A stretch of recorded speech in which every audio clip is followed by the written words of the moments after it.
guddiga sirdoonka aqalka baarlamaanka ee wadanka Mareykanka ayaa warbixin ay siiyeen golaha sanadka ee baarlamaanka dalkaasi waxa ay kaga hadleen arrimaha ammaanka caalamka gaar ahaan khatarta ururo al-shabaab ay kamid tahay iyagoona sheegay in Soomaaliya ay hadda kamid tahay dalalka lagu jabiyay ururada xiriirka la leh al-Qaacida. guddigan ayaa warbixintooda ku sheegay in kastoo al-Qaacida ay awoodeeda ku fidisay dalalka dhaca qaaradda Afrika iyo Bariga Dhexe haddana ay muuqanayso in ay Soomaaliya iyo Yemen si weyn ugu jabeen.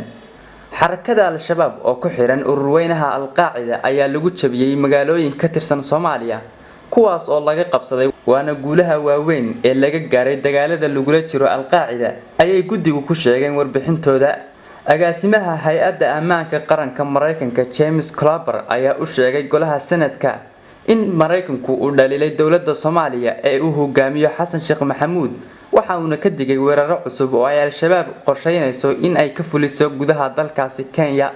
xarakada al-shabaab ayaa qorsheynaysa weeraro hor leh oo ay ka fuliso gudaha Kenya waxaana sidaas ka digay madaxa hay'adda sirdoonka qaranka ee dalkaasi Mareykanka James Clapper. waxa uuna intaasi raaciyay dalalka Bariga Afrika waxa ay ku dhibtoon doonaan in ay ilaaliyaan bartilmaameedyada kala duwan oo ay al-shabaab la beegsanayso wadamada ay ciidamadeedu ku sugan yihiin dalka Soomaaliya. dhinaca kale James Clapper ayaa si taxadar leh qiimeyn ugu sameeyay dawladda Soomaaliya isagoona dhaliilay hanaanka madaxweyne Xasan Sheekh Maxamuud iyo sida uu dalka u hogaaminayo. hogaanka liita ee madaxweyne Xasan Sheekh ayaa waxa halis dheeri ah ku ah aaminaadda iyo wax ku oolnimada dawladda curdunka ah ee Soomaaliya. khilaaf siyaasadeed oo dhexdeeda ah hay'adaha aan sida wanaagsan u diyaarsaneen ee dawladda oo ay kamid yihiin tasiilaadka iyo maamul yarida ayuu yiri Mr. Clapper.